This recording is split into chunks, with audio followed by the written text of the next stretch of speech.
Assalamualaikum warahmatullahi wabarakatuh. Wajib bersyukur kita kehadirat Allah Subhanahu wa taala yang sudah memberi kita nikmat sehat wal afiat. Hadirin yang mulia, mun kita hidup tu basi kita jaya nak. Mun kita hidup tu, selama kita hidup ndak punya motor, ndak punya auto, ndak punya rumah yang mewah, tinggal masih di kontrakan, Allah tidak akan marah. Allah tidak akan marah. Mun kita hidup tu dan belum juga kahwin, mun perempuan belum juga belaki, yang belaki belum juga berpunya isteri, Allah tidak akan marah. Tapi mun kita mati tidak membawa iman dan amal soleh, ini yang jadi masalah.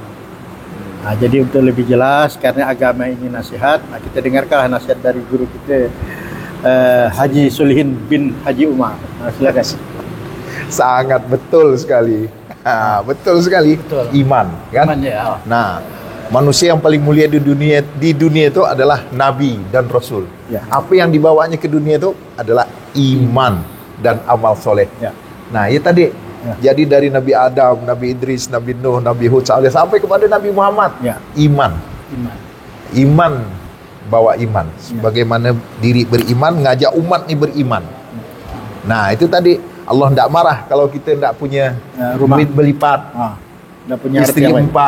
Allah tidak marah. Allah tidak marah kalau kita tidak punya mobil mengkilat, rumah bertingkat. Enak ke? Nah, walaupun kita tidak banyak surat, enak ke? Allah tidak marah. Tapi kalau kita tidak punya iman, betul tadi, Allah sangat-sangat marah.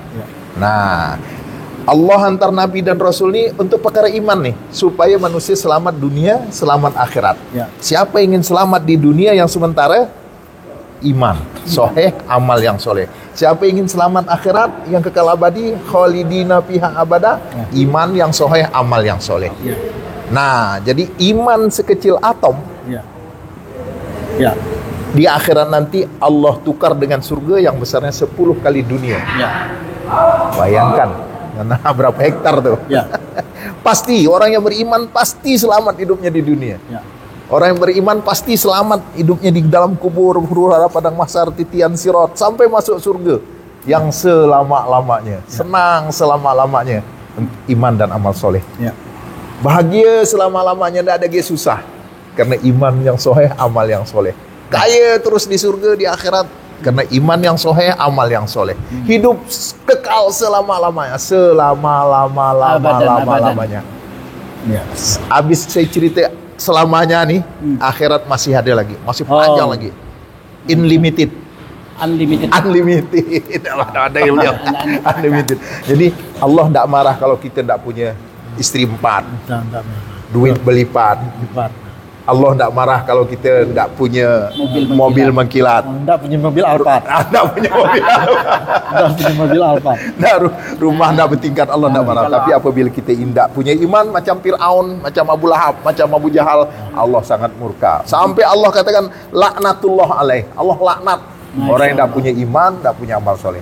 Tapi apabila orang yang punya iman soheh, amal soleh, maka Allah beri gelar radhiyallahu an. Mudah-mudahan kita semua ini termasuk orang yang beriman dan memperbanyak amal soleh. Hidup di dunia hanya meningkatkan iman, perbanyak amal. Demikian masukan sedikit dari saya tentang iman yang soleh, amal yang soleh. Patah dua patah. Memang benar apa yang dikatakan Pak Ustadz tadi, Pak Ustadz Solihin. Saya ini bukan Ustadz, baru Ustadz. Ya, alhamdulillah lah. Karena namanya Ustadz itu kan guru yang menyampaikan. Nah, jadi dari Imam Al-Ghazali mengatakan al-imanu tasdiqu biqalbi wa iqraru bil lisani wa a'malun bil arkan.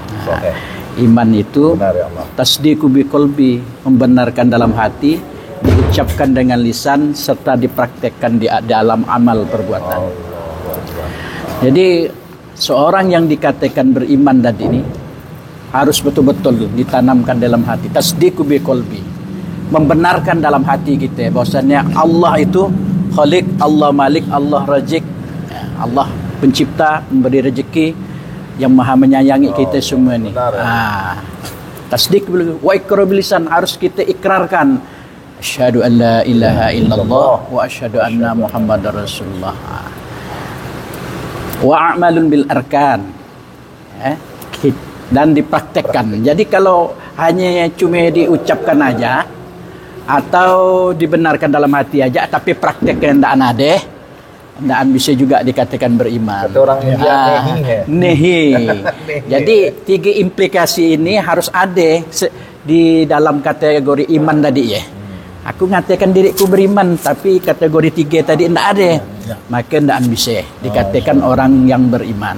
Jadi 3 implikasi tadi ini memang harus ada di dalam diri kita ya. Memang man akhiru kalamu la ilaha illallah dakhalal jannah. Siapa di akhir hayatnya tidak bisa mengucapkan kalimat la ilaha illallah, maka siapa yang di akhir hayatnya bisa mengucapkan kalimat la ilaha illallah, maka akan masuk surga. Jadi ini adalah salah satu hadis baginda Rasulullah. Tapi implementasinya tadi ialah dengan amal. Sama dengan man yazra' yahsud. Siapa yang tidak menanam dia tidak akan bisa mengetam. Jadi kalau kita beriman harus menanam, maksudnya beramal, beramal soleh. Barulah tadi bisa di akhir hayat kita bisa mengucapkan kalimah ya. Karena amal tadi, apa yang amal yang kita buat di dunia ini akan datang nanti ketika kita ajal mau menjemput kita. Maka kalau kita pandang biasa banyak orang-orang meninggal yang tersenyum, ya kan? Itu karena amalnya datang. Pandangkan Allah surga. Yang kata Allah wasyari'u ilal maghfirati mir rabbikum wa jannatil ardu was samawa.